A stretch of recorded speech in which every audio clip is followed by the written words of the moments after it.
Good morning and welcome to our open session on advancing net zero integrity, where we look at updates both from the voluntary and regulatory arenas. So my name is Sander Chan. I'm assistant professor at Radboud University, and I'll be moderating today's discussion. We are delighted to have an outstanding panel of speakers with us. Today's session is part of the Achieve project, which explores the integrity of voluntary climate action, including who participates, how credible voluntary commitments are, and what the real-world consequences are of voluntary climate action. So today we will bring together insights from both the voluntary and regulatory domains to better understand where we're headed on net zero integrity. And if you're joining online, please feel free to post your questions or comments in the chat.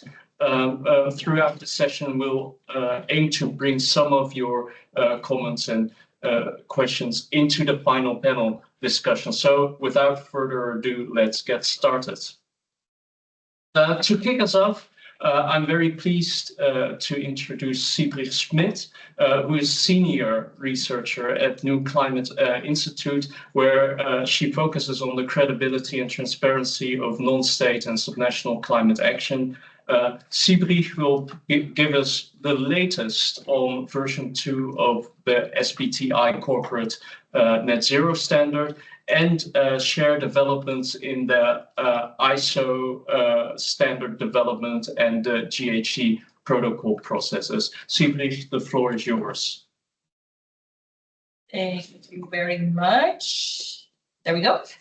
Indeed, so I would mostly introduce people to some very important processes regarding net zero integrity in the voluntary space. Because as I will show you on the next slides, if it's indeed loading, there we go. The summer of 2025 is a crucial moment in shaping voluntary climate action, because there are major revisions and processes ongoing at the moment, and in mostly 3 important guidelines. So obviously this is a bit subjective of what I think are important guidelines. Probably I missed a few, but in my opinion, these are very important ones.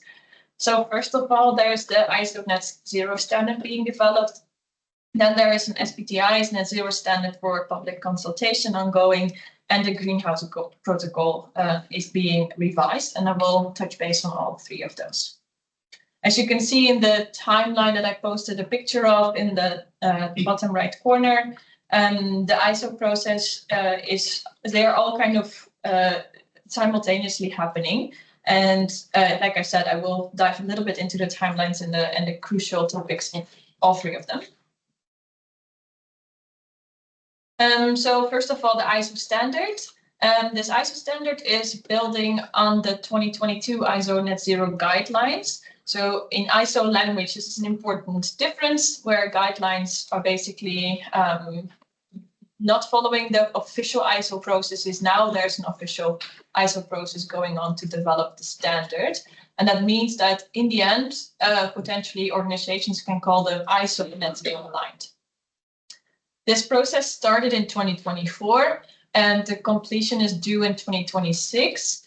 The process is basically building on a working group of experts, and they are currently drafting standards. And the draft for public consultation is expected in Q3 of this year. And to give you a bit of an introduction into what the standard aims to do is that the standard will describe requirements for how any type of organization can demonstrate that their net zero strategy, including their targets and delivery to these targets, are compatible with reaching net zero, and that they are making credible and verifiable progress towards contributing to global net zero in line with the Paris Agreement. The scope would be limited to organizations not including their products. So for ISO, this means that there are then external verifiers who can look at this ISO standard and then compare this ISO standard to the organization in front of them, and then say, is this organization indeed ISO net zero aligned? Unfortunately, I'm not able to give a lot of the content updates in this ISO Net Zero standard. I am one of the experts in these working groups, but according to ISO rules, this is not supposed to be shared before the public document is for consultation. But I will try to share some key findings as soon as I'm allowed to. Then the Greenhouse Gas Protocol Corporate Standard. So this is quite an old document in the voluntary climate action space. So the first one was published in 2003. It is seen as the default standard of companies reporting on greenhouse gases, and it's also often referred to in national regulation. However, now it's being revised, and this revision is divided into 4 main work streams. The corporate standard, Scope 2 working group, a Scope 3 working group, and the working group on actions and market instruments. And I think from what I'm hearing, what Chief is working on mostly, probably the actions and market instruments is mostly relevant for us. But I think it's also a call for action to the research community. This process has been slightly delayed due to limited availability of scientific evidence at the moment.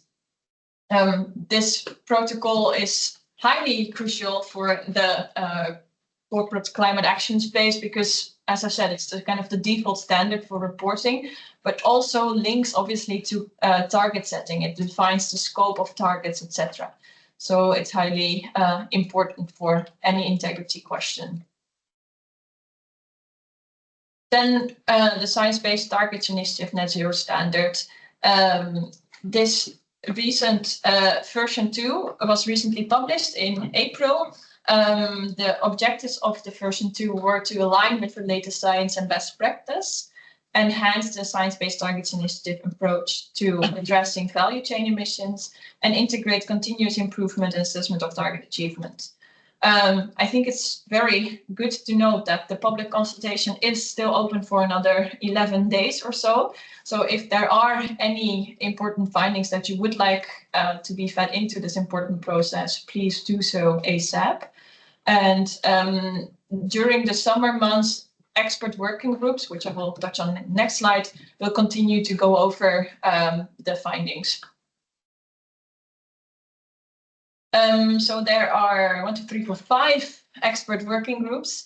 Again, also one on Scope 2. Again, also one on Scope 3. One on removals, one on ongoing emissions or climate contributions in a way, and one on data quality, data assurance, and claims. So the experts for these working groups have already been selected. There was a possibility to apply, but I think Science-Based Targets Initiative got a lot of applications, and yeah, well, they couldn't pick everyone, obviously. A few of my colleagues are at least in a couple of these groups, so there's definitely space to feed into information into these important processes. And then some key findings from our side. So NewClimate Institute published input for the updates of the corporate net zero standard. So we find that it covers a greater share of companies' value chain emissions and focuses on key emission sources. There's some development on activity level reporting and alignment targets. This basically means that the standard asks for sector-specific targets, but we also see that there's still improvement possible in this regard. Also for renewable electricity targets and accounting, there are definitely some important updates being made, but this also links again to this greenhouse gas protocol update that I presented on earlier. There are some integrity questions that can be further improved. Then the version 2 also it considers indirect mitigation measures, or some refer to this as well, for example, commodity EACs, so environmental attribute certificates, and indirect mitigation measures beyond the activity pool. often mentioned example of this is sustainable aviation fuel. So if you're an aviation company and you want to claim that you're a sustainable aviation company, I'm not sure if that's possible at all, but you could add a premium price to your fuel, and that would then lead to the development of sustainable aviation in the future. We see that there's a risk of uncertain claims if these premium prices, for example, are not directly traceable to an emission source within the company's value chain. For the forest, land and agriculture sector, or FLAG in SBTi language, there are no further specifications, but we also see a risk, especially for environmental attribute certificates in this sector, for example, when it comes to deforestation-free claims, for example, deforestation-free palm oil or soy.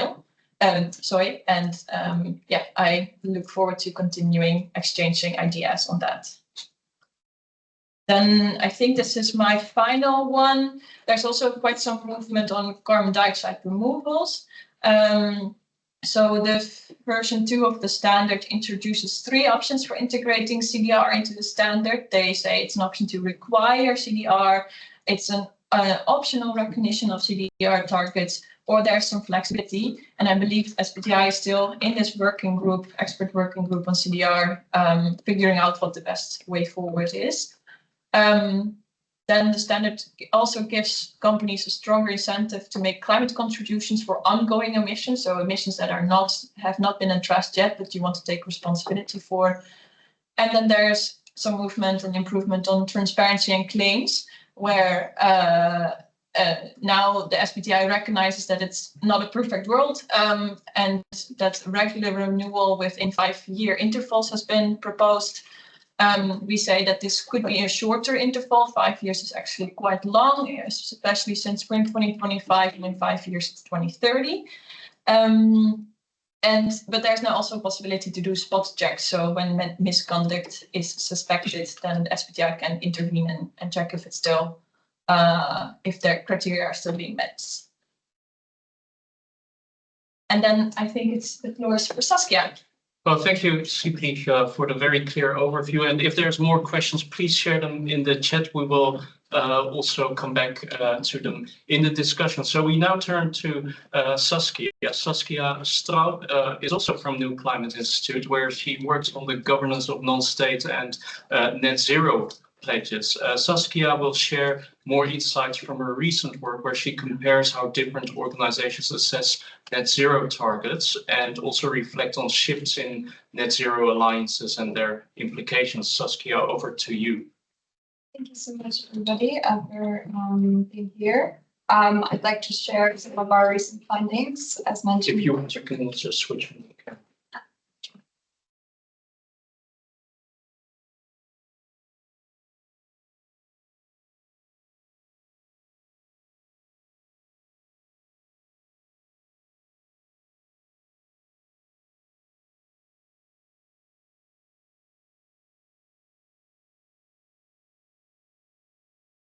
Hi, everybody. I'd like to share some of our recent findings, and thank you to my colleague Sybrig for presenting an overview of the developments on the very left-hand side in the guidance and standard setting sphere.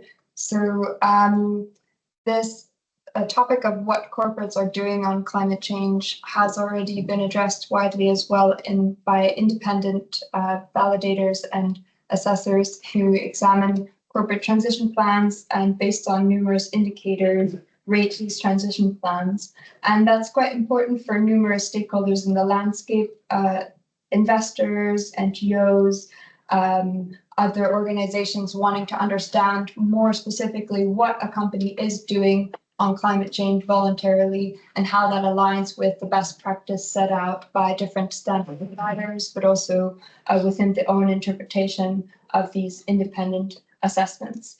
However, there are a lot of different ratings across the board for different companies, leading to questions on what actually is alignment for a specific company in a specific sector, and why do these assessments differ so vastly between these different independent ratings assessment initiatives. So we looked at the landscape a bit more And within this landscape, there's also, of course, ESG providers, but these are often paywalled. So we focused on these independent assessments and validations that are also now being amalgamated in composite assessments to understand this landscape better and to understand the methodologies behind these ratings and what they can also tell us about what does it mean for a company to be on track with their voluntary climate action. So we zoomed into 10 of these corporate strategy assessment providers listed here on this slide. One of these methodologies is the Corporate Climate Responsibility Monitor, which is housed within NewClimate, which we also compared with some of the other ones mentioned already by Sybrig, the Science Based Targets Initiative, and others such as Influence Map or the Transition Pathway Initiative. And within these methodologies, we examined 10 specific components across the board, which are recognized as indicators of high integrity for corporate climate action. And we coded each of these to understand how they are being assessed and also how they are being weighted within the assessment. So we distinguished 3 criteria here: disclosure assessments, which look pretty surface level at whether a specific component is met or not met, and which are really important for really wide scale assessments. Non-contextualized assessments, which do some sort of modeling or assessment, but often within a black box. So the assessment can't necessarily be understood by stakeholders on a company level. And also finally, contextualized assessments, which are very in-depth company-specific assessments and explain why a company is performing well on a certain indicator, but often are not possible at a really large scale. And so we published this as a preprint at the moment, which is available here, which I've also shared and I'm happy to share again. And I'm happy to hear views on this if there's any thoughts or considerations. So on the differences that I just mentioned as well, we broke this up into these 3 parameters: depth, breadth, and frequency. So out of all of the assessments, there's different trade-offs that the initiatives have to make on some of these criteria, as it's very hard to have a very in-depth assessment that covers a breadth of different components also very frequently. So none of the assessments we looked at met all of these criteria at all times, but they did meet certain criteria in different ways, and that serves different purposes for different stakeholders. So what exactly are the takeaways from this research? What does this all actually mean to people who might be using these assessments? So one of the important findings is that the component coverage, so these 10 criteria that I mentioned that we looked at for each of the initiatives, varies quite significantly, with greenhouse gas mitigation targets being addressed by most of the initiatives. However, other criteria such as just transition planning not being addressed by all of the initiatives, as well as some other criteria which are emerging as quite important indicators of corporate climate integrity. For example, emissions progress and how the company's actually making progress in their emissions trajectory.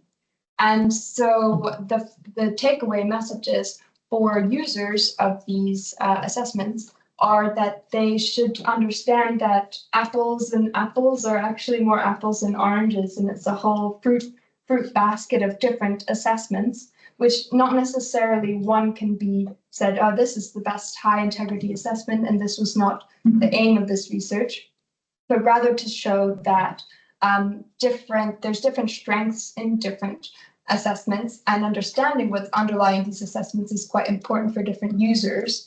And there's a message there to these assessment initiatives to also communicate and engage more with different user groups on what their assessment is actually looking at and what it can do and what it can't do. So, for example, an SBTi validated target alone might not give you a really comprehensive understanding of how a corporation is using offsets, which to some stakeholders is very important to understand the level of offsets that is being planned or the integrity of those offsets. And that's only one example.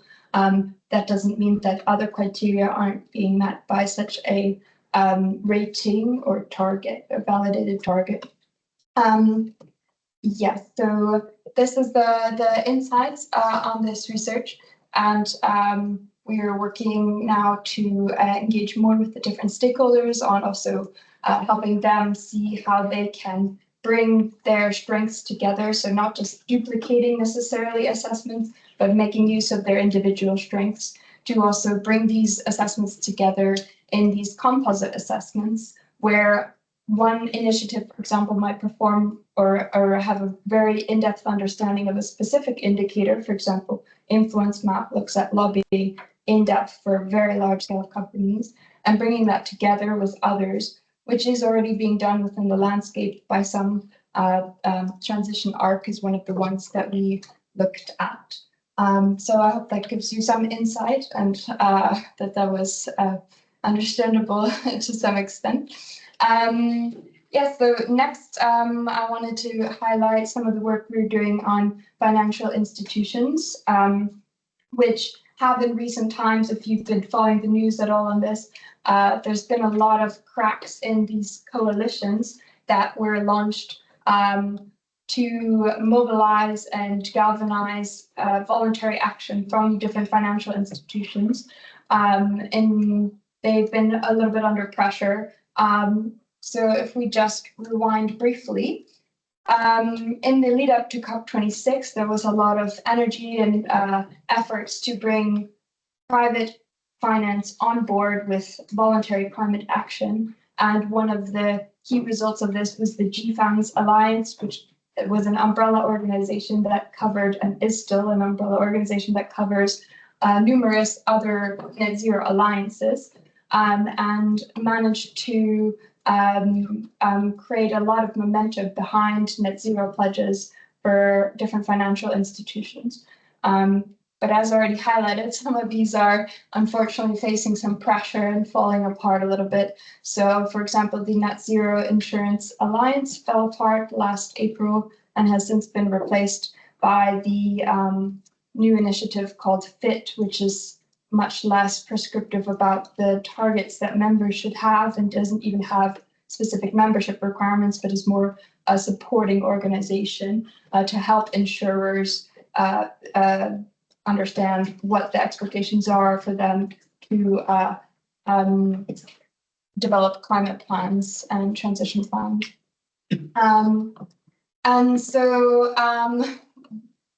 why are these coalitions falling apart? Well, the main reason is, of course, that these, even though they are voluntary actions, they are reflected and dependent on the political and economic system. And a lot of the developments in anti-ESG movements in the US, for example, have put pressure on these different alliances, forcing some of the key members to leave these alliances.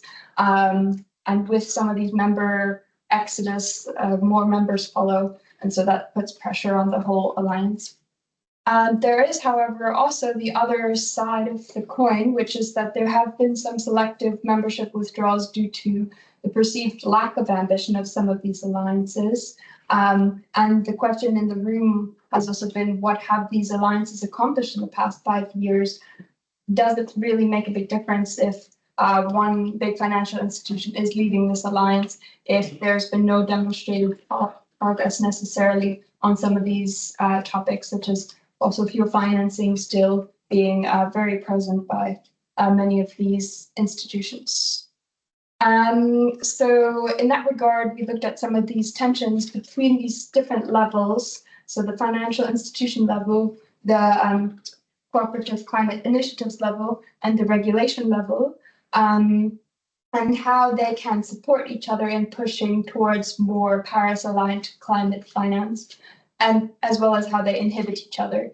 And in that regard, we have a publication coming up that I will be happy to share with you once it's available, and I will be sending out and bothering people with, in which we look at how some of these barriers can be addressed and overcome, or how some of these tensions are manifesting, to understand better where we can move the needle forward a little bit, because the last COP for reference was a big finance COP, and we saw that private finance still plays a big role in the transition and financing the transition. So we need to make sure that these actors stay on board, stay on course, and we're hopeful that some of the lacking ambition can be matched by ambition in other geographies where the climate impacts are already manifesting. That's it from me. So thank you, Saskia, for giving this very much needed overview of corporate assessments, but also the emerging cracks in financial climate coalitions. I guess that's really a mirror of our time, unfortunately. So let's shift gears now and talk about the regulatory side of net zero integrity. And I'm pleased to welcome Eve Fraser. And Eve is policy analyst at NewClimate Institute, and she focuses, among other things, on the transparency and integrity of company pledges and the links between regulatory and voluntary approaches. Eve will introduce us to developments related to EU reporting and the omnibus regulation. So Eve, please take it away. Hello. Point this towards you, so.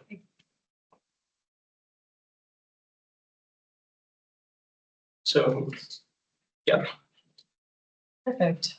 Yeah, so I'll dive right in with why we started looking at the regulatory space and the context for that. So this other project that doesn't fall under Achieve, but like Isabel mentioned earlier, there's a lot of cross-pollination with package 2. In this corporate climate responsibility monitor, funded every year, our team looks at 20 large multinational companies and analyzes their corporate climate transition plans along with their decarbonization measures, as well as net zero and 2030 other decarbonization targets. So part of the findings from this CCRM is that as targets are becoming more transparent, there's still progress to be made on other points. So for example, emissions progress against 2030 targets.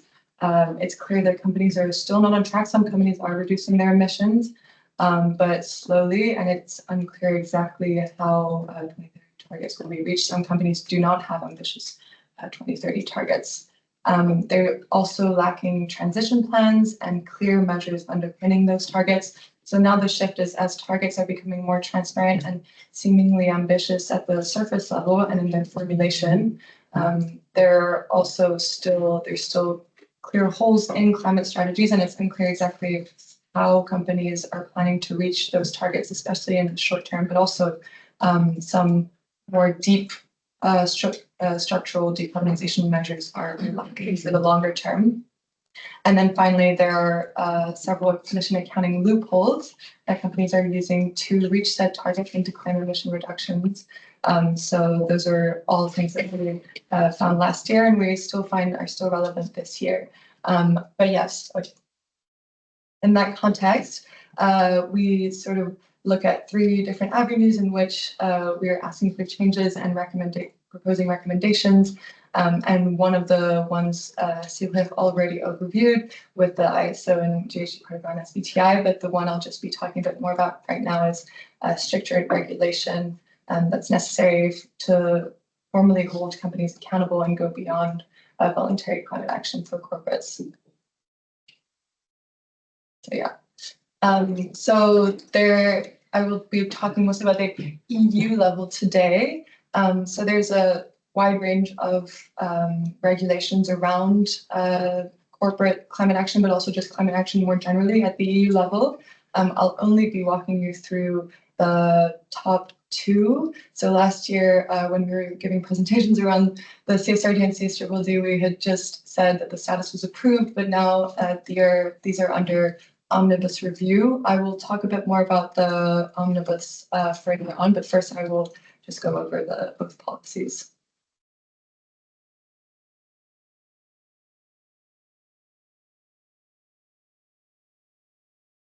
So yes, to start with the CSRD. So what is the CSRD? So it goes with the duty to report. So it requires companies to report on the material sustainability impacts in their operations and value chain, and the actions taken to address those impacts. So it's the concept of double materiality. It's the impact that climate change or other sustainability impacts will have on companies, but also the impact that companies will have on sustainability more broadly. Most companies will be required, all companies that fall under the CSRD are required to have a materiality assessment. And then if they find exposure to climate risks or environmental risks, then they have to report on those. So it concerns large companies and listed SMEs. So in total, more than 50,000 companies. Some EU companies have already published their CSRD aligned reports, and I'll share a bit about how that impacts research on corporate action. And so this is really important because the CSRD aims to introduce some coherence, objectivity, and accountability to corporate sustainability reporting. If you've looked at sustainability reports in the past, you will have noticed how wide-ranging the sustainability data and the types of disclosure and the levels of transparency is, and how sometimes the data really isn't objective. So it really is important and also reduces exposure to risk for companies themselves. So the whole exercise is really crucial going forward for corporate transparency, but also corporate accountability on transition. So yes, the threshold and several other components of the CSRD are currently under review, and I'll go through the review a bit later as well. So yes, so some of the things that companies are required to disclose, companies, if they find that climate change is material to their operations, which most all companies will, they should disclose greenhouse gas emissions, all scopes, and separate from removals and offsets. They should also, if they have a sustainability transition plan, they should disclose that. If they have emission reduction targets, they should disclose those. And then there's a series of criteria on what types of targets they should be disclosing if they have those. So the CSRD really focuses on transparency. And they should also report progress against those targets. So our findings from analyzing the first a handful of first CSRD reports published this year, the information is much more detailed, especially for things like biodiversity risk and biodiversity data. The data is better organized and really more comparable across companies, which is really helpful for analysis. And some misleading data is no longer included in those reports, which is also quite helpful there's less work that needs to be done for filtering the data. For example, we've also noticed that more data has been made available, such as emissions data from subsidiaries. Fashion companies are disclosing data on volumes from textiles, and also the number of purchase offset credits.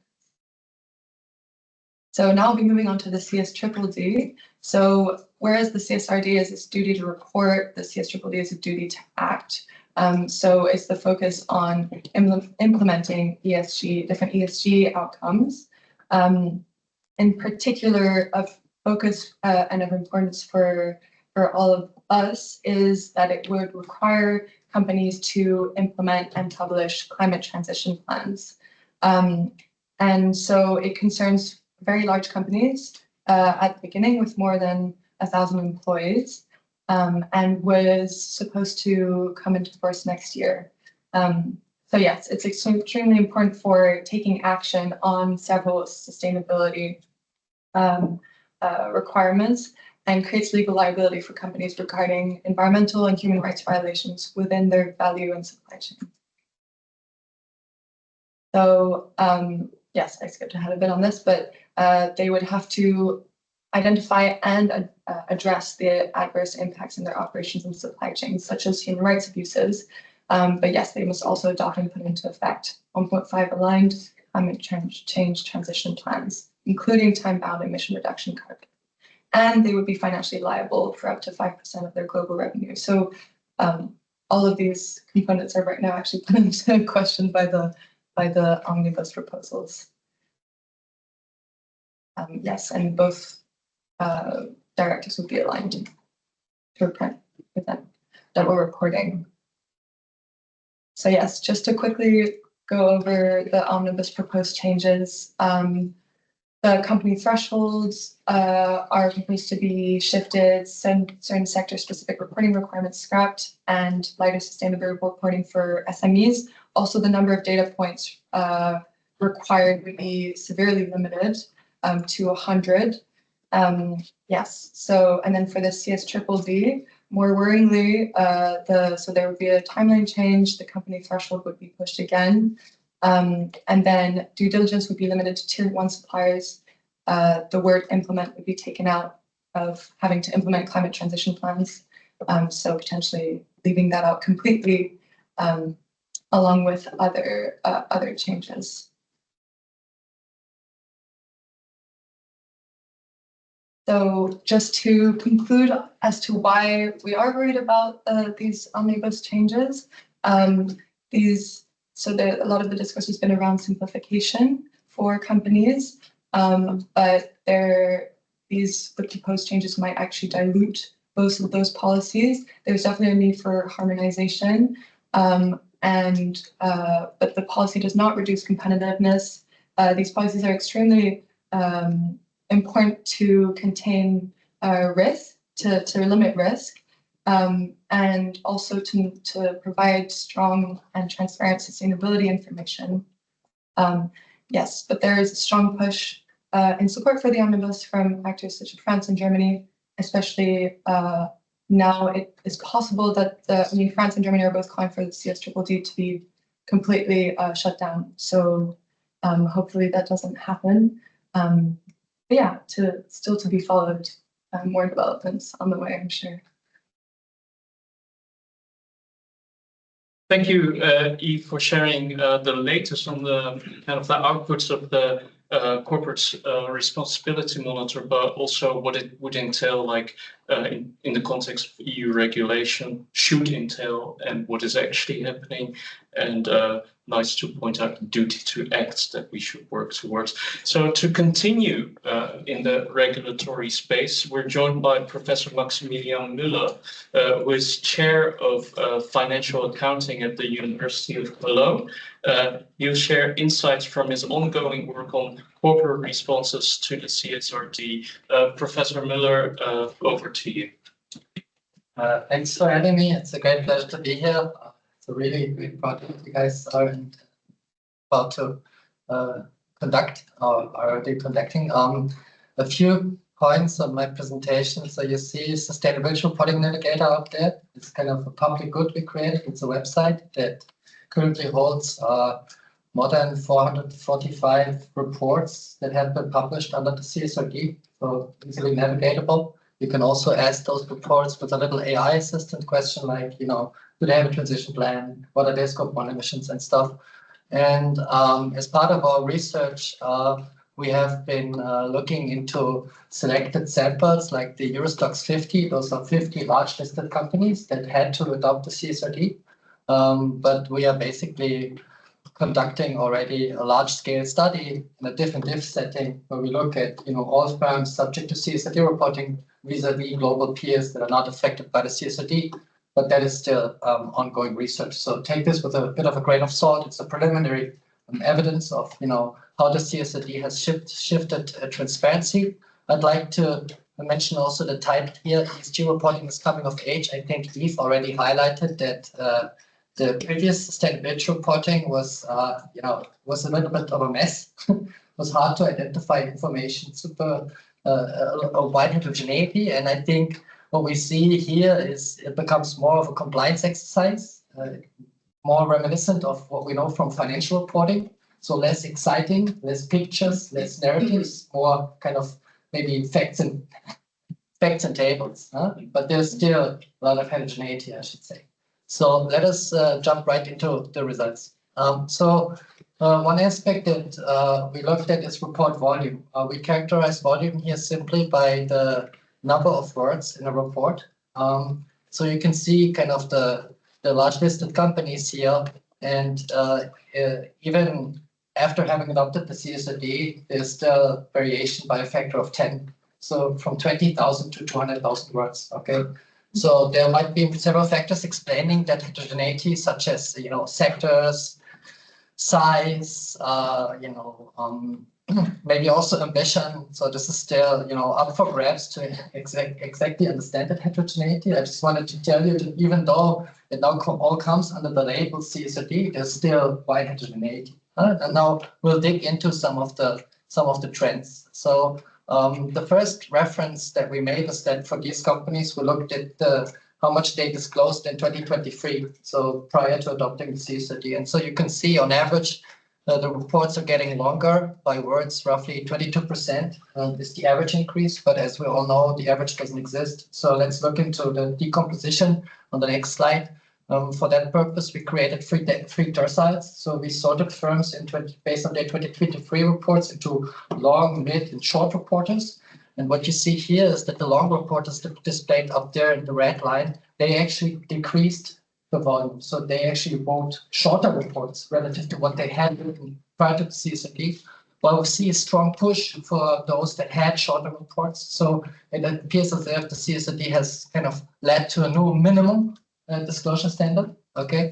But for some firms, as we see, they also reduced reports, and that might also be a result of the fact that now you need to report as part of your main document, the annual report, and you can't outsource this to some separate sustainability report, right? So that might have been driving this. Okay, so let's take a look at another interesting set of statistics.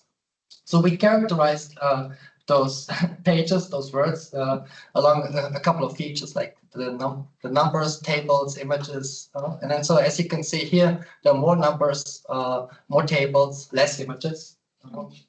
We go to the second line, we see much more standardized language. What is that? That means using a similar set of terms and words. Okay, there we clearly see that the CSRD entailed the adoption of European sustainability reporting standards. Okay, so a common set of standards, a common language.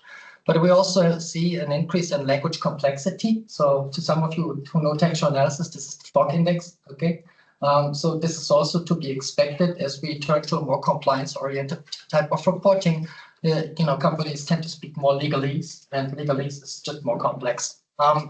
We've also looked at sentiment. So sentiment is basically a bag of words approach that basically counts words that are negatively and positively connotated. And while in 23, firms had more positive than negative words, that has shifted. Okay, so we do see that potentially the double materiality focus, the focus on impacts, on adverse impacts, has led to maybe a little more honest reporting as it was visible in prior years. Okay, let us move on now.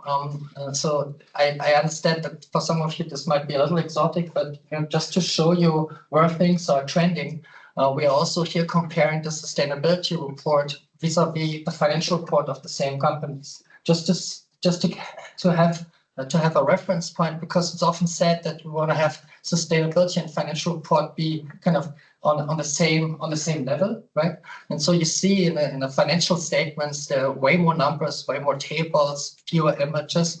But as we just saw, that the trend in sustainability reporting is in that direction. And that is why we kind of see, it becomes more of a, say, a little more boring, maybe compliance-oriented document that is targeted to experts and maybe not, people that want to read about cool sustainability story. Okay, let us now move on to what is actually behind those words. So Eve already pointed at this, but this is really, really important to understand. In the public discussion, there was always more than 1,000 data points being talked about, but all of those data points only need to be reported if a company deems a particular topic to be material. And whether something is material depends on those two perspectives. Is the topic affecting the company, or is the company affecting the topic? Huh? So those are the two perspectives. As you can see here, you see these acronyms E1. This is the particular disclosure standard referring to climate change, for example. 100% of the companies we looked at deemed this to be a material topic and hence also reported on this topic. Climate change is somewhat special because in the regulatory process, the standards have been written such that companies need to explicitly say if they don't think climate change is a material topic, which has led most companies to conclude it is a material topic. For the other topics, we see like pollution, water, biodiversity. We see the reporting rates are somewhat lower. Okay, so here it really is a question maybe of sectoral materiality. In the social domain, reporting on your own workforce obviously is material for most companies. And so now, if you see 100% here, that still doesn't mean that everyone reports everything on climate. Okay, and so on the next slide, we have basically gone through the individual disclosure requirements. So here on the horizontal axis, you see the number of disclosure requirements companies have been reporting upon, clustered into the different areas. What is of most interest, I guess, for you guys is the first column that we see. That is kind of the climate change standard. And here you can see that many companies have actually reported against most of the disclosure requirements. So what is a disclosure requirement? One could be disclose the scope 1, 2, and 3 emissions. One could be talk about your carbon credits. Another could be talk about the anticipated financial effects of climate change. Okay, and so while we see most companies are now reporting relatively rich data on emissions, there's somewhat more hesitation to talk about, say, the anticipated financial effects. This is apparently harder for companies to do, or internal carbon prices, stuff like that, that companies might simply not have. Of interest maybe to you is also that most companies do report on a transition plan, but bear in mind that those here are really the 50 very large companies in Europe. And so not all companies might actually have a transition plan, and therefore they can also choose not to report on that. Okay, so you see some variation here. Let's move on now to maybe some other interesting statistics. So adopting CSRD or ESRS gives you several explicit and implicit choices. Okay, so even though we think CSRD is in place, actually in several member states, it hasn't been transposed into the national law yet. So this is why, you know, in the first statistic shows you whether firms actually fully adopted the ESRS, those new standards, or only partially. Because if the member states such as the Netherlands and or Germany hadn't adopted it, companies could in principle have also chosen to only report it in part. But given that those are large companies and they had been preparing and anticipating the mandate anyways, they have full reporting. Now, extending what Yves referred to, most companies follow the recommended structure. So you have a general statement, then E for environmental, social, and governance. And that already is a tremendous help. So we have a large group of RAs that collect data from those reports. We are also tracking the time it takes them to collect reports. We have done so for the 2023, 2022 reporting. And now for 2024, we see a massive improvement in speed in extracting data simply because you kind of know where to find what. And that was basically the mess that I described earlier in prior sustainability reporting. Now, other options, you know, companies could in principle omit sensitive information. Only 20% of the companies do so. When it comes to the credibility, which I understand is also a theme of your Achieve project, right?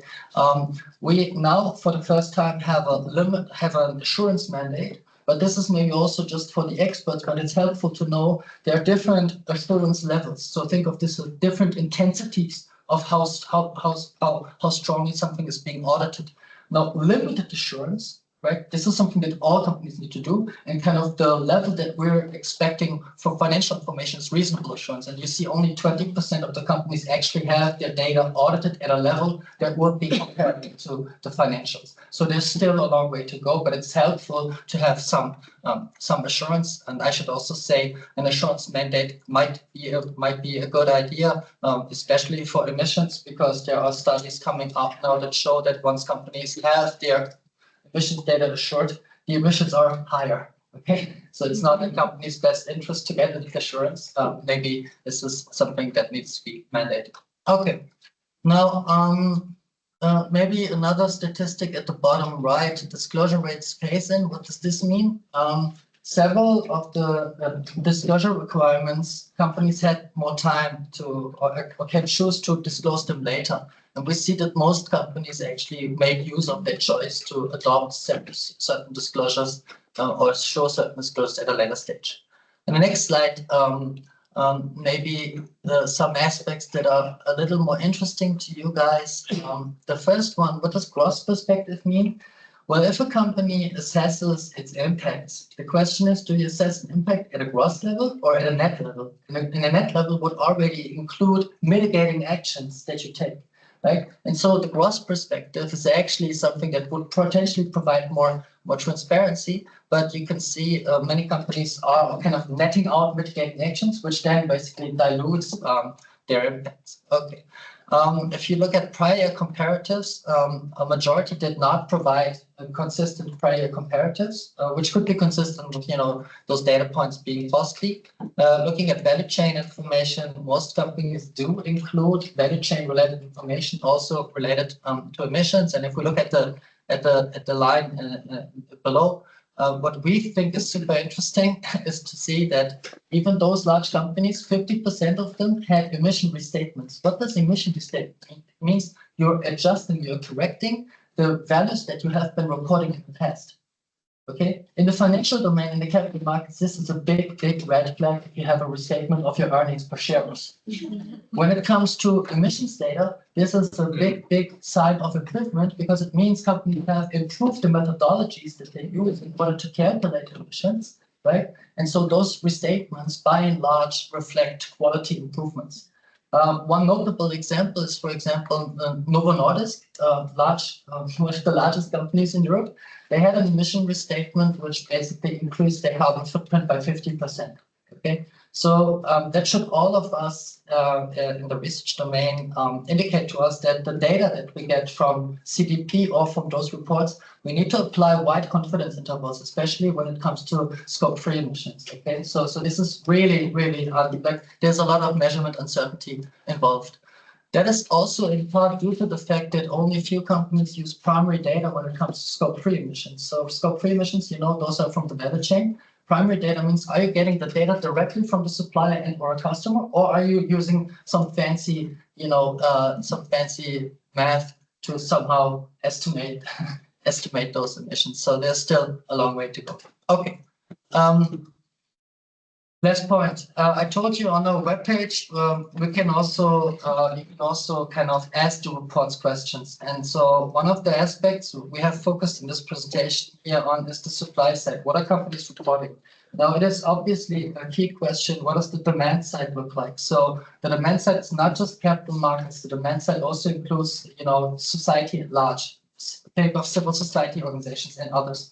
So we have already collected a couple of thousand questions that users have asked the reports about, and we have tried to cluster those questions into topical areas that users will ask those reports about, and also to cluster them into quantitative and qualitative. And I think what stands out here clearly is that there's a lot of interest for emission data, okay, also quantitative data. But as you can see at the bottom, also users are interested in the materiality assessment because they apparently understand that you only report what you deem to be material. So they want to understand how did you actually, find out what was material to you or not. And so I think if anything, we should, do more research on that demand side, because while we now recalibrate the sustainability reporting landscape in the European Union, regulators don't know much about the demand side, and so I think more systematic evidence here would really be helpful. Okay, so let me conclude. So what I've tried to show you here is, the volume is growing. We still have wide variation. We've also tried to document preliminary evidence that those reports are increasingly aligning with financial reports in both elements and style. Some ESG topics like climate are universally reported. For other topics, it really appears to be a sector-specific issue, whether that is material or not. You see that there's some ambition and caution among reporting firms, and firms have made wide use of transitional provisions that eases the reporting burden. The materiality assessments are a central focus of stakeholder interest. Okay, so what's next? Next slide, please. So our research agenda, I said, we are this reporting navigator. It's a research group comprised of a couple of universities. We are also funded by a German large research grant. What we want to basically do is we want to study the effects of mandatory ESRS adoption. So as I said, what I showed you is a first difference based on 50 companies. Okay, so we can only take away from this, like, there seems to be something going on here. but we will study this in a different div, and our registered report is publicly available. So we have laid out the full study that we will conduct. It's kind of open for comment, and we will execute that study once we get all the data in. As I said, we have 435 CSRD reports.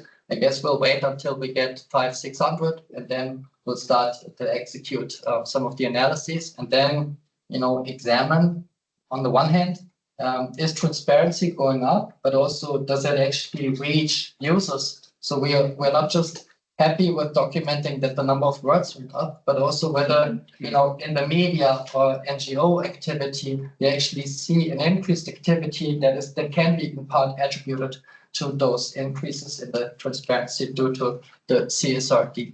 Okay, so we want to contribute some evidence to the debate, and I hope that was interesting. If there are any questions, feel free to shoot. Definitely very interesting. Thank you, Professor Müller. Also, like, I see a kind of red line, right, throughout the last two presentations. It's not only about the duty to report, but also the duty to act. And you shared some interesting points of convergence and some positive developments, but also remaining challenges. Maybe for everyone, like, is the sustainability reporting navigator already available? Yeah, so you can sustainabilityreportingnavigator.com. Yeah, okay. So you can just go there. Yeah, it's a public good. Thank you.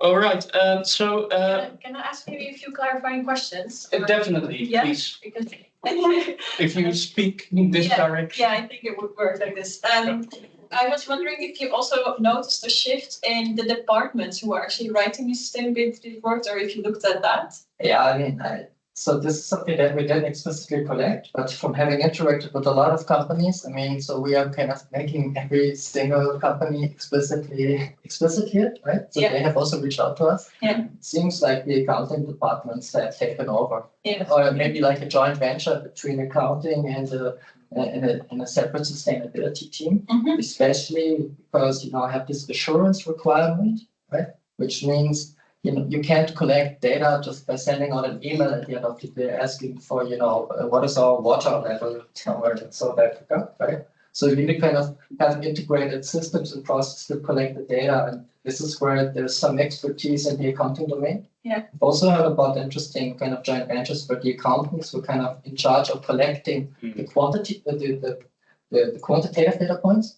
The sustainability folks were kind of in charge of actually writing about the policies, actions, and targets, right? Because it's not just about the numbers, right? The companies are supposed to talk a great deal about policy, actions, and targets, and this is where clearly the accountants have less expertise. Yeah. Then another question that I had that I noticed, I looked at Danone's sustainability reports recently quite significantly or substantially, and they are following CSRD. But what I also noticed is that they quite often repeat words in different parts of the reporting, if that's already accounted for in that word rise that you showed. So we take the raw word count, right? But it's important to note that, you know, what we should be looking at is a kind of signal to noise ratio, right? So there's certainly a large amount of redundancy in there, and this is also why now, you know, regulators are trying to look into, can we reduce some of that redundancy, right? But we haven't yet accounted for what kind of duplicate sentences or something. But this is a statistic that we should definitely also prepare. Yeah. And then to one of your last points, that's also my last point, but that you mentioned, like, if this is also causing noise or something like this, you phrased it along those lines. But for us, as someone who looks through sustainability reports on a daily basis, it made our life so much easier and more fun as well. That there's actually data that you can use and calculate with, and like you have it all. So in the time that I used to spend a day digging through 3, 4, 5 different documents, and now they one go, and I can. The idea of a one-stop shop. This is really that is kind of somewhat similar to structure. This makes everyone's lives so much easier, especially those that don't have direct access to companies. Yeah. And what I feel is that in the current debate, right, you only have the companies and the CFOs saying, you know, my investors have never asked me about this in a conference call. This is why we then conclude this is not of interest, right? But apparently there's a kind of a free rider issue with the wider society to coordinate and consolidate that there is demand out there. Yeah. Demand from academia is also a relevant part of demand, right? Yeah. And but getting that voice heard in Brussels seems to be a little challenging. But yeah, I fully agree. I mean, those that actually want to hold companies accountable, that kind of the outside civil society organizations, academics, they clearly benefit from this, but somehow the benefit arising from their factoring companies, that benefit is not seen by the regulators.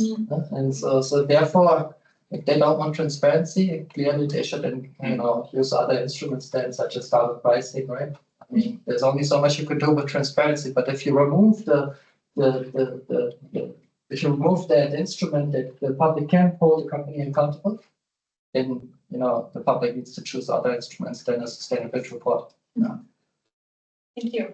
Okay. Yeah, and I'm very glad to see that we already started this discussion. No, not at all. But I also want to thank you, Sybrig, Saskia, Yves, and Professor Müller for your excellent presentations. But this is only kind of a kickoff our discussion, really. So we have a bit of a challenging setup here in this room. And I will ask panelists, like, if I call for you to intervene, to maybe switch your camera on, but not the sound, to prevent echo. And you can just stay seated here, and we can use this computer. Place here. Yeah. I will join you there. Yeah. And yeah. So are we all set? Okay, good. Then let us quickly move into the panel discussion. So let me start with Mark Roelfsema. We know each other already for a long time, and okay, we also have to move. I told you this room is challenging. So Mark Roelfsema is a researcher at PBL, the Netherlands Environmental Assessment Agency, and you have been working a lot on modeling and non-state action. And hence, my question to you is to share some reflections on how modeling efforts, for instance, those that you do in the Achieve project or plan to do in the Achieve project, could help us understand the links between voluntary and regulatory efforts. Yeah, well, thanks, Sander, for this nice introduction. First, I have a kind of positive vibe after these presentations. I think there's still a lot to do to get to not cross the 1.5 degree or reach the but at least we have some positive news. And that's also, I think, where I want to start. If I step back a bit, so if you have this concept of or idea of ambition loop, where countries or national governments and non-state actors reinforce each other. Sometimes it's more the companies, and sometimes it's more the countries, and somehow it also looks like a bit like the countries are stepping back a bit. Both because of the geopolitical context, but also just the national politics. And yeah, so it's kind of up to the companies now to step up and do the work. But that's why I was also positive. I found it a positive message. Of course, we also saw from Saskia that some, at least financial institutions, are stepping back and don't want to at least showcase what they are doing. But in the same space, it's also like in the CSRD context with the omnibus and decreasing. There's kind of a lot of companies saying we don't even want that. We just want to keep. We are happy with this reporting as long as everyone does that. In that sense, I think what I hear from companies is they always want to have level playing field. I mean, they don't care if it's a lot of work or not. Yeah, of course they do a bit, but as long as everyone has to do the same, it's not a problem. For example, you see this in the EU ETS. It's working, but in the Netherlands, we are having these additional targets or additional caps on top of the ETS, and there's a lot of resistance to it. So as long as there's a level playing field, that's okay. But of course, that's something we cannot provide as scientists or researchers. That's up to the governments. So I think especially our role is more to the clear guidance that we can give to help these companies step up. And especially the work that was presented, especially from the NewClimate work, but also your work, that is scrutinizing the pledges, the ambition, but also the methodologies. I think that's very worthwhile. One step extra maybe would be to kind of also have what can we teach or learn companies? How can they learn from this instead of just only say, okay, this is red or green or whatever, but maybe more the lessons learned that we might improve on that, I think, in this project. And then, of course, the question that Sandra raises is where does the modeling come in? And that's where, yeah, this is more on this guidance. And then I now always start more like with a kind of disclaimer on models. Models cannot tell you what to do. They only can show you if you take certain options, what could happen under certain circumstances. And that's why I did this also, that I think it's also for our modelers to be more transparent about that and also show the assumptions and show clearly what these models can do, because sometimes it's also very convenient for a policymaker or someone from the corporate world. Okay, the model says this, that's why we do it. Now there's a lot more details to it, but we can at least show kind of the way forward. And that said, in this project, so we already have these climate scenarios which show how you would go to at least keep temperature well below 2 degrees or 1.5, and also what current national governments are currently doing, but not what non-state actors add to that. So that's kind of what our role is in this project. And then we're not going to look into, that's where the limit of our model is, not going to look at individual actors, or not what Cologne or Amsterdam or Tokyo is doing, but more what can these actor groups achieve, and kind of try to give them some benchmarks, but also show it on sectoral level, so a little more details. And then especially in the second step that we want to take is so we first explore what are all these commitments, how would they add up globally in our model, but then the next step is if you have all these kind of policy questions, like suppose we could finance all the waste emissions to be reduced in the global south. What would that entail? Or what if we would implement high-speed trains and red buses all over the world? What could that entail? So how kind of order magnitude, what's the problem there? And then getting back to where I started and at the emission loop, also what could be governance options or company or city options. For example, what would happen if all these carbon credits would actually reduce zero emissions? I mean, and there's a lot of them. So we try to discuss with OEKO. Okay, they say they're going to reduce this amount, but what would happen if they don't? But also, for example, I don't know, there's more, we are still discussing that. It's in 2 years that we have to do it. What if cities would also have an ETS? And then, and there's probably overlap, but that is a more positive message. So how much would that decrease?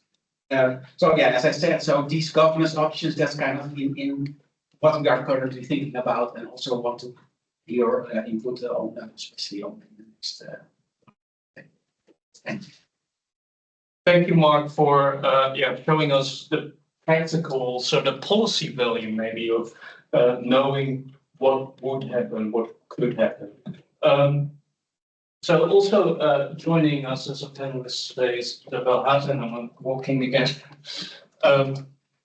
Isabel is a researcher at the OEKO Institute, where she focuses on carbon market governance.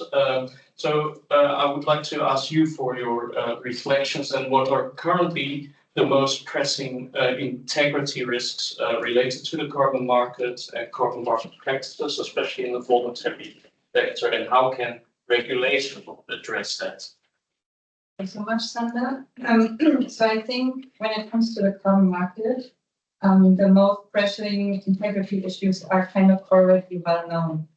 So just to name the key ones, that would be the quantification of emission reductions, which means that A lot of times, carbon crediting projects overestimate how many emission reductions they achieve, and then too many carbon credits get sold that are actually not backed up by real emission reduction.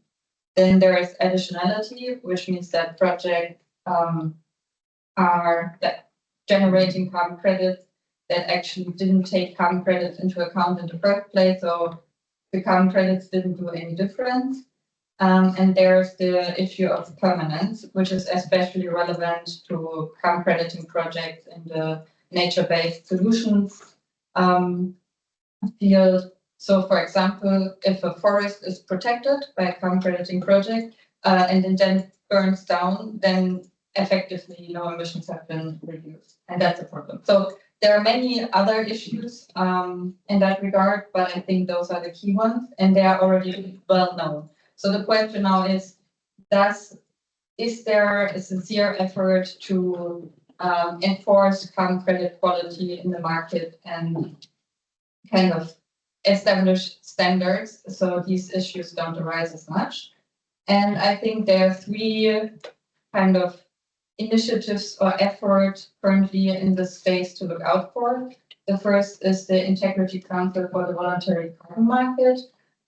This is a private sector initiative, and in our assessment, they did establish quite a good standard for carbon credit integrity, but they didn't necessarily implement it. If you want to know more details, you can ask them that because he has been participating in it. So they approved methodologies and project types that don't fulfill their own standard. And of course, this kind of dilutes the message that they want to send, that they are the ones kind of being a label for carbon credit quality. Then the second thing to look out for would be the negotiations under the Paris Agreement, more particularly for the Article 6.4 mechanism. And this is still an ongoing process, and if it manages to establish a high integrity standard, that would be great. But there are also already some pitfalls inside. So, for example, a lot of carbon credits that have been generated under the previous mechanism, which is called Clean Development Mechanism, are being carried over, and they tend to have not that high of integrity. And then the third thing, and that I guess answers your question most directly because it's the most, it's an effort from the regulatory side.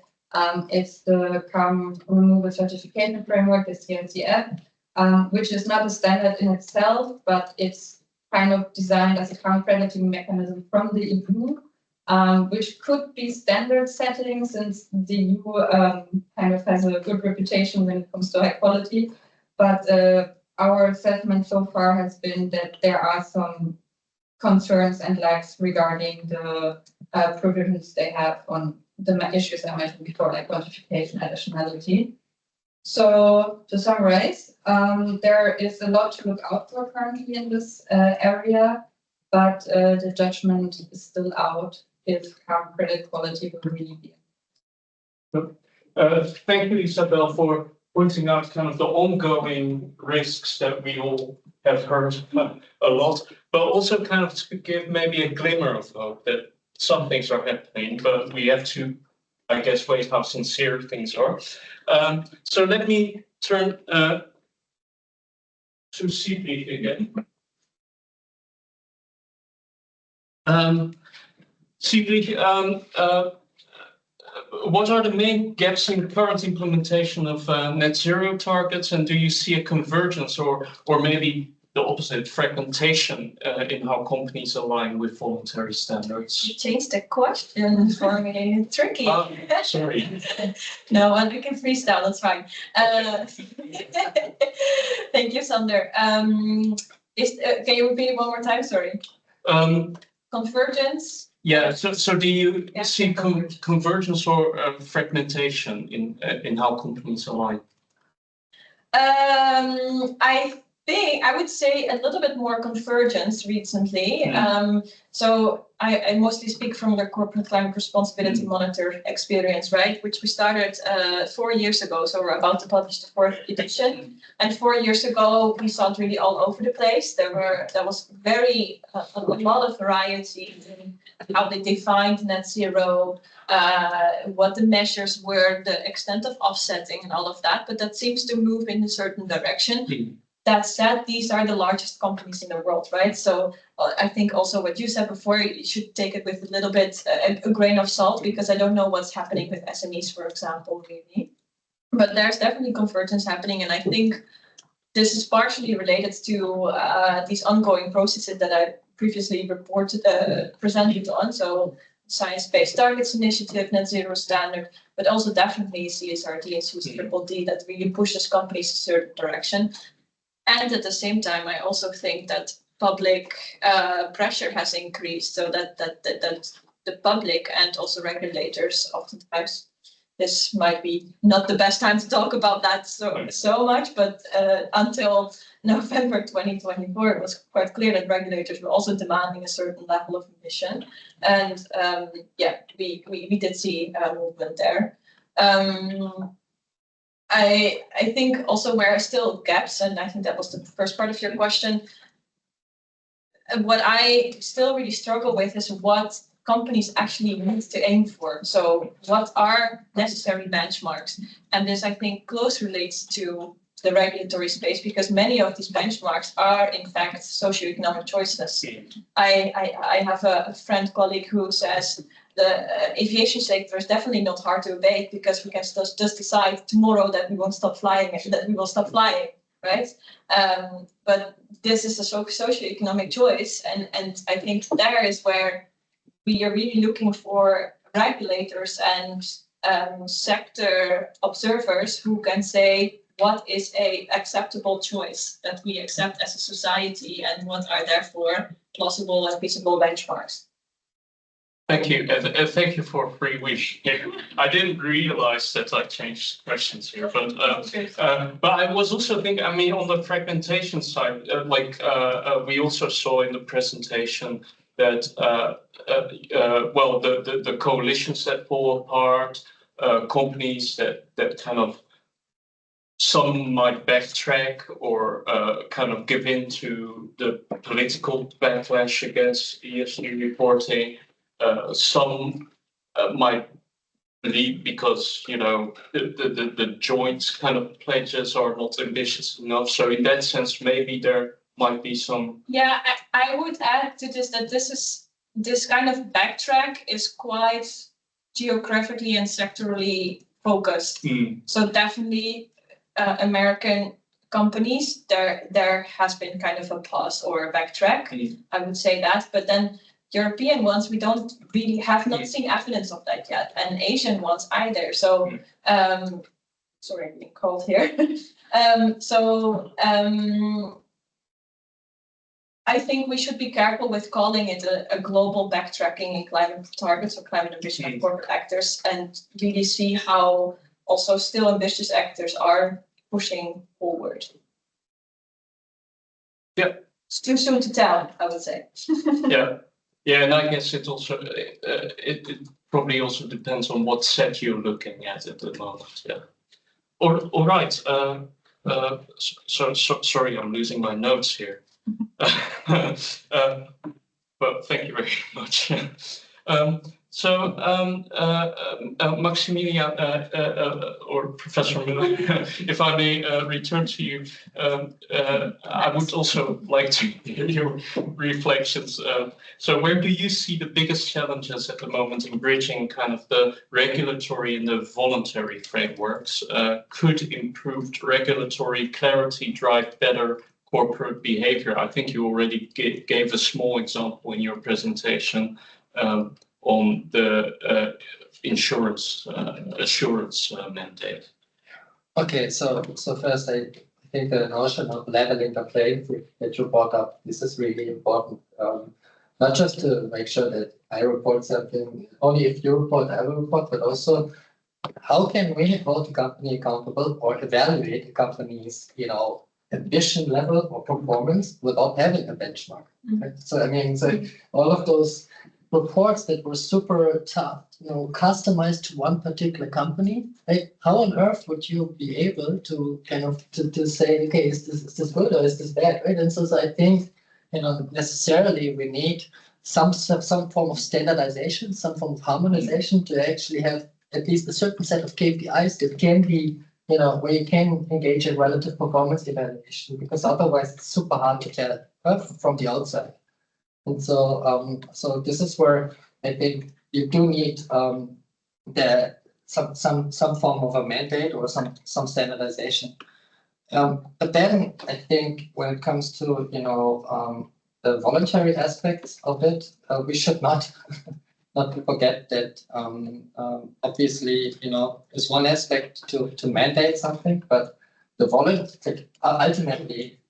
Every mandate has a level of discretion embedded in it, so the voluntary incentives will still shine through.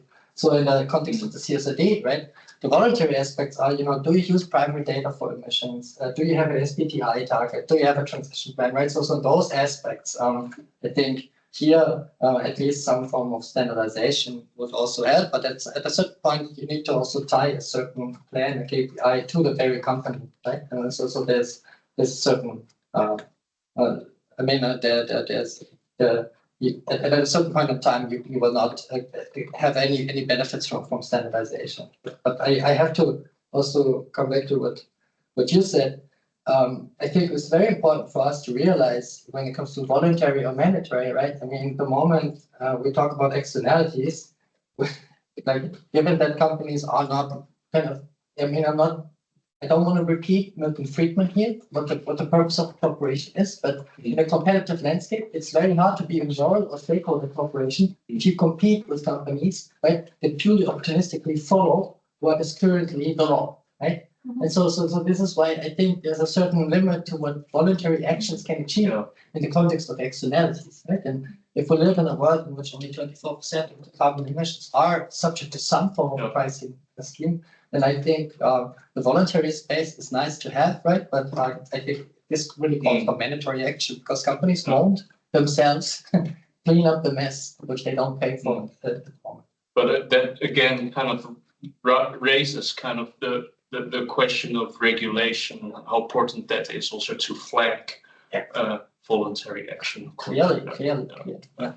All right, so I would like to open the floor for questions. I'm looking behind me to see in the chat whether there's any questions posed. And meanwhile, here in the room, Mark, and I will run again.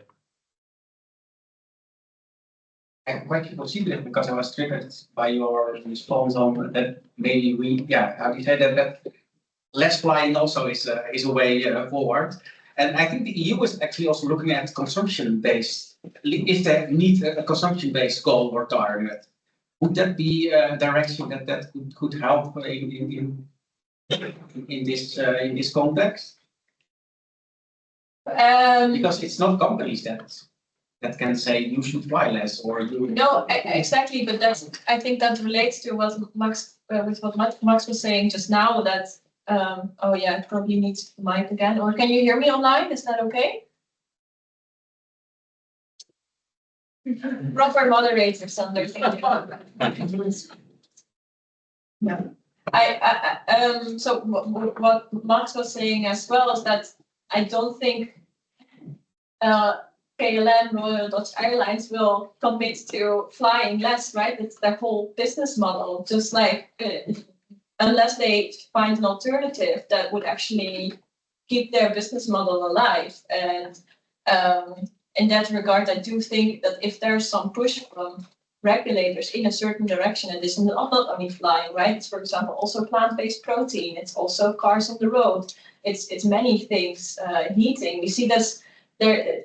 What the example that I often use is the European benchmark or the European target for electric vehicles that actually really push the industry towards electric vehicles. You've done the research yourself, and I think this is what the industry is kind of implicitly asking for, because I think indeed there are very much limits to what voluntary space can deliver.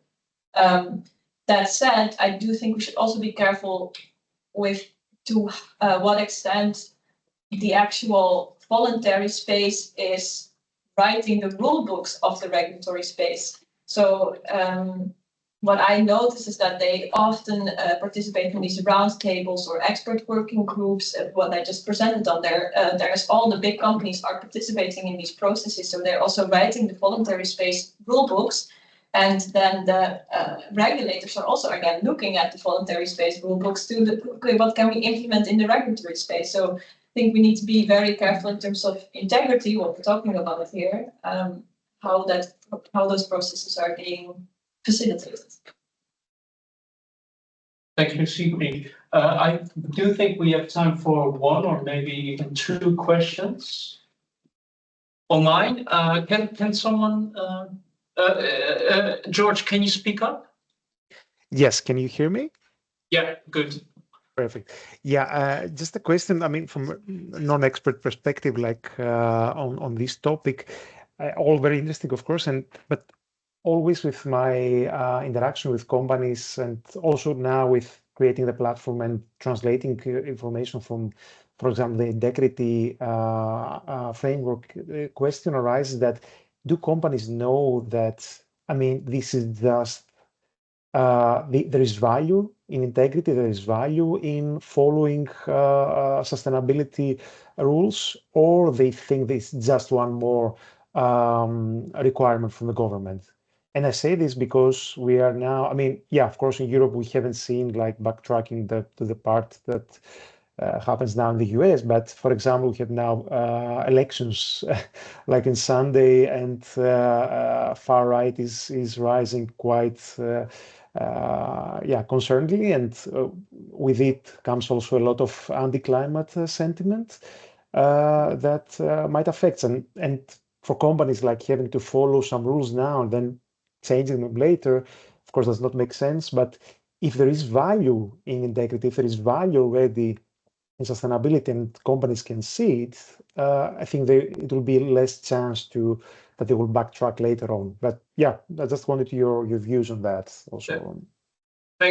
Thank you, George, also for bringing in this very important context of the politically turbulent times we're living in. Can I ask the panel who wants to take this question? Again, I think it's the value perspective. There's one aspect of the value that the company can capture, and the other is the value that the society captures. Right? So I think you're absolutely right to point out the companies that might not be super efficiently long-term managed, that there is a value to producing or a high integrity and providing good sustainability information. So to give you a couple of examples, there is a very interesting study on the sustainability wage gap, for example. They look at Swedish administrative data, and they basically find, say, that green companies get workers at a lower pay for the same level of productivity, right? So I don't want to overspread it. So you can look at the capital markets where you can save on a couple of basis points of cost of capital. So there are these business cases, right, that can be reaped. But I think the larger aspect is really what society can gain from this, and there I see just some limits as to how much we can ask companies to do voluntarily, especially because if we now, I think this is an important point, the socioeconomic choices we said, right? I mean, we are focusing on companies, right? The companies, they deliver products that we buy, okay? So this is where I think becomes a really problem to actually implement this for companies. Yeah, thank you, well, I'm not sure whether we should thank you for all. I mean, we all feel underpaid now, but at least for good causes. With this, we're reaching the end of this session, and I would like to thank you very much for attending this session. And I would especially like to thank all our speakers and panelists today. and your thoughtful contributions. So this session is part of a wider effort through the Achieve project to better understand and to promote high integrity voluntary climate action. And if you like to learn more, we do have a website and we do have our social media that you can follow. We can share the link with you later. And thanks again for all the organizers here behind the scene, the panelist speakers. I hope that this session has sparked your interest, your ideas, and even some more debate. Enjoy the rest of your day, and thank you for attending.